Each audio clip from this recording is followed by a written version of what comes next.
Halo, perkenalkan nama saya Yunita Namukpriya. Saya merupakan mahasiswa dari Universitas Nusa Cendana Kupang, program studi pendidikan luar sekolah semester 4. Nah, di sini saya akan menjelaskan tentang sumber daya alam yang berpotensial yang ada di daerah Malaka dengan menggunakan 7 langkah problem solving.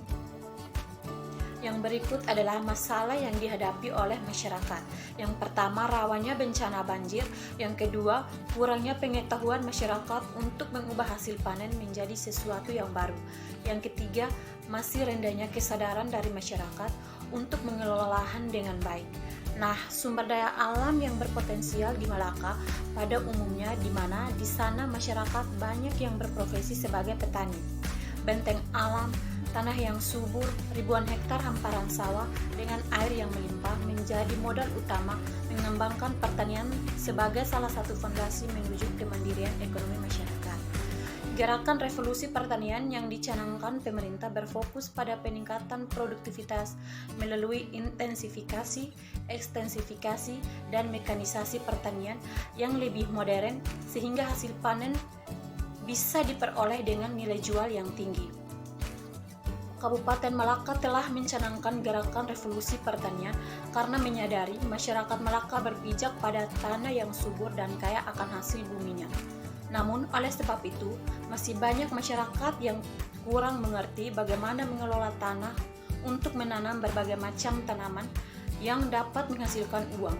Namun, ada sebagian petani yang sudah menjadi sukses karena hasil kerja keras dari tani. Akan tetapi, mereka masih belum menyadari bagaimana cara yang tepat untuk mengelola lagi hasil panen yang mereka dapatkan seperti kacang, pisang, jagung, dan lain sebagainya menjadi sesuatu yang berbeda dari hasil mentah yang mereka dapatkan. Tidak terlepas dari itu semua, masyarakat juga merasa kesulitan ketika musim hujan berlangsung. Hal ini dikarenakan daerah ini rawan akan banjir dan dapat merusak hasil tanaman di lahan mereka. Nah, yang berikut solusi untuk mengatasi masalah-masalah tersebut. Yang pertama, memberikan mereka solusi seperti melakukan sosialisasi bagaimana mengelola tanah dengan baik dan benar.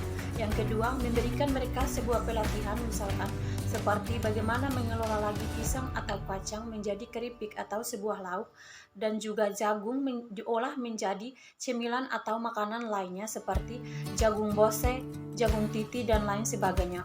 Dan yang ketiga adalah menjaga dan melestarikan lingkungan sekitar serta membuang sampah pada tempatnya agar terhindar dari bencana banjir. Dengan memberikan mereka sosialisasi tentang mengelola tanah dengan baik dan benar, karena di mana pada saat musim panen selesai, tidak jarang para petani membiarkan lahan pertanian dengan waktu cukup lama. Hasil lahan pertanian yang produktif dimungkinkan akan mengalami penurunan kualitas jika tidak ditangani. Oleh karena itu, penting bagi para petani untuk melakukan langkah-langkah agar lahan pertanian kembali membaik dan siap untuk ditanami dengan tanaman lainnya. Langkah-langkah tersebut adalah sebagai berikut. Yang pertama, membersihkan lahan terlebih dahulu. Yang kedua, memberikan waktu jeda. Yang ketiga, mulailah mengelola lahan. Yang keempat, memperhatikan kelembapan tanah. Dan yang terakhir, terapkanlah sistem rotasi tanah.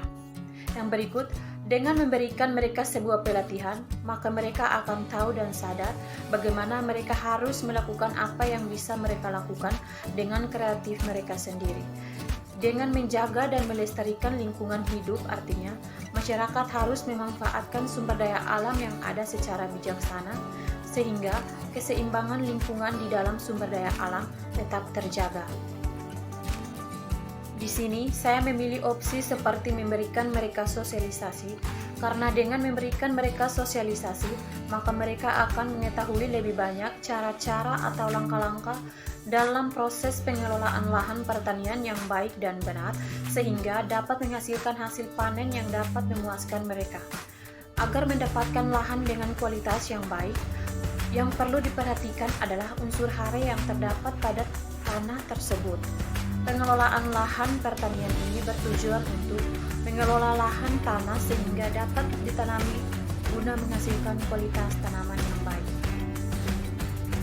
Sekian penjelasan dari saya, kurang dan lebihnya saya mohon maaf. Sampai jumpa.